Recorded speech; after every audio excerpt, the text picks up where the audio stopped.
Kevin Jackson Radio Show. Welcome, everybody. It's the Kevin Jackson Show. Glad you're with me. Big weekend. I hope you had a great one. I hope you got to spend time with family and friends. I know you got the honeydews. You've also got the holidays coming up. Maybe you hit the gym a little bit because you got to work off a little bit of that Thanksgiving, pie, that extra piece of pie you ate. I got to drop 15 pounds quick just to fit into my clothes. I'm not going to buy a new wardrobe. I'm telling you right now. Look, so here's what happened with me. I quit working out for a little bit because I thought I was going to have surgery. I figured, what the heck? Let them get through. I didn't want them cutting through so much muscle, so I gave them a little fat. Anyway, didn't get to have the surgery I thought I was going to have. And so I look up, I'm like 15 pounds too freaking heavy. I'm a heavy D. So got to hit the gym. And, if you think you're going to diet during the holidays, well, let's just say you're an optimist because it's very tough to do. At Thanksgiving, different. Hey, come by the house, have a little Thanksgiving, this or that. So you go by, you have a little eggnog, a little piece of pie, whatever. Next thing you know, you're 3 pounds heavier. Anyway, I know you got a lot to do, a lot on your mind. Glad you're with us today. The theme for today is perspective.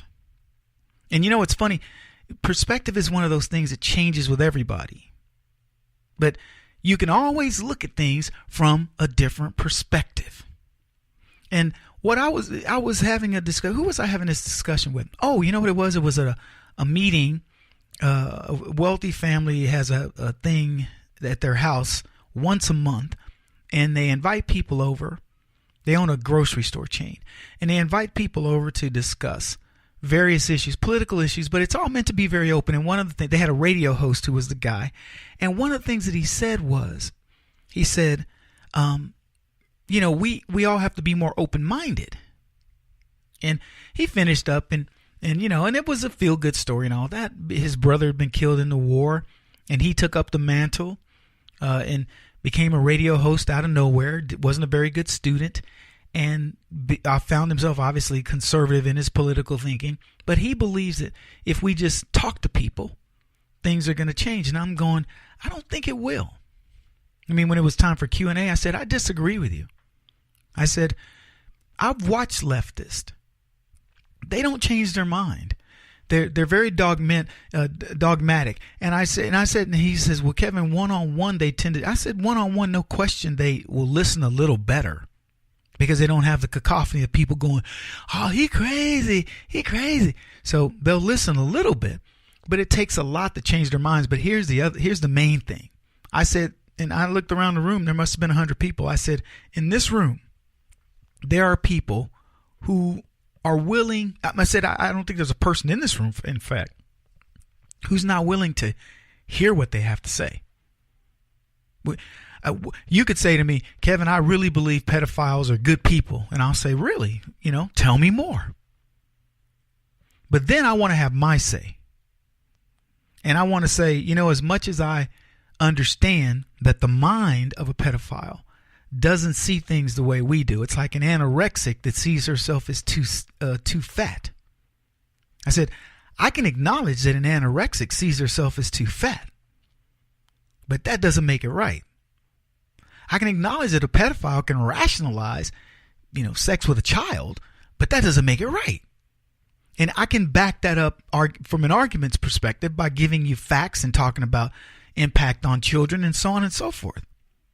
And then we can look at the statistics of children of pedophilia, the victims of pedophilia. What happens to them?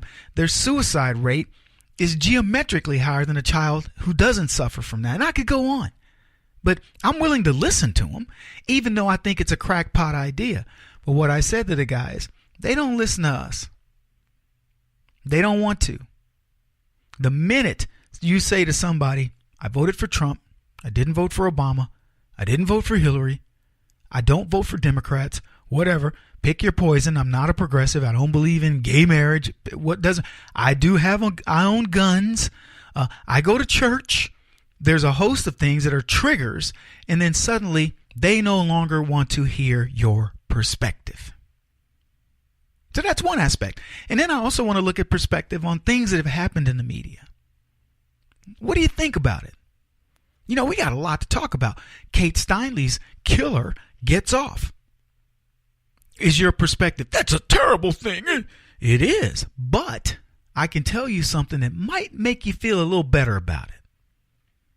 I can also talk to you about Mike Flynn. He's going to testify against Donald Trump. What? Mike Flynn? Oh my goodness. People text me, Kevin, this doesn't look good for Donald Trump. And I'm like, guys, really? Seriously, I'm going to have to talk you off the ledge again? This is much ado about nothing, and we'll talk about that. And from hopefully a different perspective. The Alabama race. How much money's being thrown into it? What trickeration are the Democrats doing in order to fix this election? You think the Democrats are trusted more or less now? You think Hillary Clinton's trusted more or less? Think Barack Obama's a big star or what? He's traveling around the world and everybody's mad. Kevin, he's going in talking after Donald Trump ran from China. He's making this and that. Really? Do you care? Do you think it's going to impact anything? What do you think the president of China is thinking about Barack Obama? He's met the real president of the United States. What do you think he's going to think about Obama? Think he's going to change his mind about something? He's going to go undo Donald Trump's trade deal. Go do it. You think he's got that kind of juice? I'm hopeful, and this is what I try to do every single day, and I believe I accomplish this. I make you more empowered. I make you feel good about who you are and what you've chosen and the direction that you're headed. And I don't know if this is I don't know what to call this, but here's what I'll tell you. When I tell you that Donald Trump's not in trouble, you can trust that he's not in trouble. And maybe that helps you stay the course. Maybe that helps you get in the face of a leftist and say, you're no longer going to give me your perspective. Because the people texting me, Kevin, I'm watching Judge Napolitano and he's saying this, that, and the other. And I'm saying to you, you can trust that Donald Trump would tell you if he was in trouble. He would say, yeah, maybe we did do something that was out of technicality or whatever, but we'll deal with it. He's not running from it. You shouldn't either. Every time you guys do this, I feel like I don't have that army behind me. Now I'm going to be honest with you. I don't need you. I'm going to still say what I say, but I'm hoping that you understand that you don't need to abandon your views about things because somebody on the left is giving you fake news. God, we've gone through this, folks. We've been through this together. We've been in the trenches. Anyway, short break. You listen to the Kevin Jackson Show. Back in just a minute. This is the Kevin Jackson Radio Show. Do you owe back taxes to the IRS or state? The secret to avoiding the IRS nightmare is to seek professional representation. My friends at Security Tax Associates provide the most cost-effective and ethical representation in the industry while helping to avoid seizures, levies, and wage garnishments. Security Tax Associates is here to ensure that the appropriate steps are taken to permanently eliminate any possibility of future tax burdens once and for all. For a free, no-obligation consultation, contact Security Tax Associates, 844-779-4177. That's 844-779-4177. 844-779-4177. Or visit them at securitytaxassociates.com.